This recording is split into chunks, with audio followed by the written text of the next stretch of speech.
पहली बड़ी खबर की ओर लिए चलते हैं। रूस और यूक्रेन युद्ध अब अपनी सीमाओं से बाहर निकलते हुए दिख रहा है। पोलैंड और रोमानिया में ड्रोन गिरने के बाद नाटो देशों और रूस के बीच तनातनी बढ़ गई है। वहीं रूसी संपत्तियों को जब्त करने के यूरोप के प्रस्ताव पर भी रूस बौखलाया हुआ है। दूसरी ओर अमेरिकी राष्ट्रपति ट्रंप ने नाटो सहयोगियों को रूस से तेल खरीदने से रोकने की बात कहकर यूरोप को और चिंता में डाल दिया है। आइए आपको एक संबंधित रिपोर्ट दिखाते हैं और उसके बाद अपने विशेषज्ञ मेहमान के साथ चर्चा करेंगे। जंग भले ही यूक्रेन और रूस के बीच हो, लेकिन सैन्य और आर्थिक मदद के साथ पीछे खड़ा है समूचा यूरोप और नाटो के कई देश।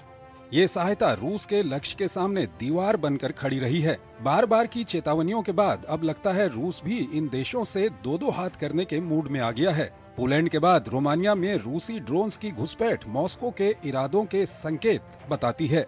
हालांकि रूस ऐसे किसी हमले से इनकार करता है, लेकिन समूचा यूरोप क्रेमलिन के इन दावों को मानने के लिए कतई तैयार नहीं है। सोमवार को ब्रिटिश विदेश मंत्रालय ने नाटो हवाई क्षेत्र के उल्लंघन पर लंदन में मौजूद रूसी राजदूत को तलब कर कड़ा विरोध दर्ज कराया। दरअसल रोमानिया ने शनिवार को अपने हवाई क्षेत्र के उल्लंघन का आरोप लगाया था।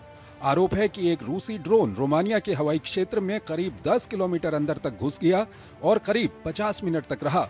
रूस ने इन आरोपों को खारिज करते हुए इसे रूस को बदनाम करने की साजिश बताया।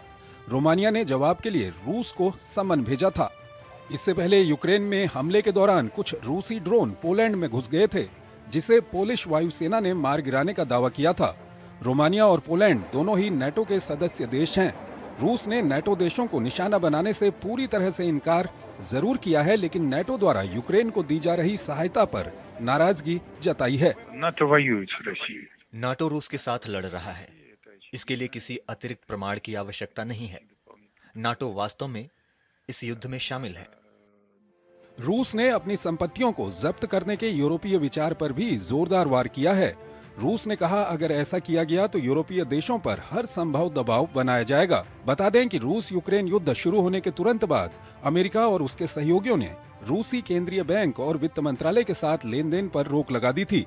इस दौरान 300 से 350 अरब डॉलर की रूसी संप्रभु संपत्ति को यूरोपीय प्रतिभूति डिपोजिटरी में जमा कर दिया गया। यूरोपीय आयोग इन संपत्तियों का उपयोग कर यूक्रेन की रक्षा के लिए रूस के खिलाफ वित्त पोषण का नया तरीका खोजने पर विचार कर रहा है। इसके अलावा यूरोप रूस पर प्रतिबंध बढ़ाने का भी दबाव डाल रहा है। इस पर ट्रंप की नई चाल से यूरोप चित्त होता दिखाई दे रहा है। उन्होंने कहा है, अगर नाटो सहयोगी रूस से तेल खरीदना बंद कर दें तो अमेरिका रूस पर और कठोर प्रतिबंध लगाने के लिए तैयार है। साथ ही ट्रंप ने कहा कि पुतिन को लेकर उनका धैर्य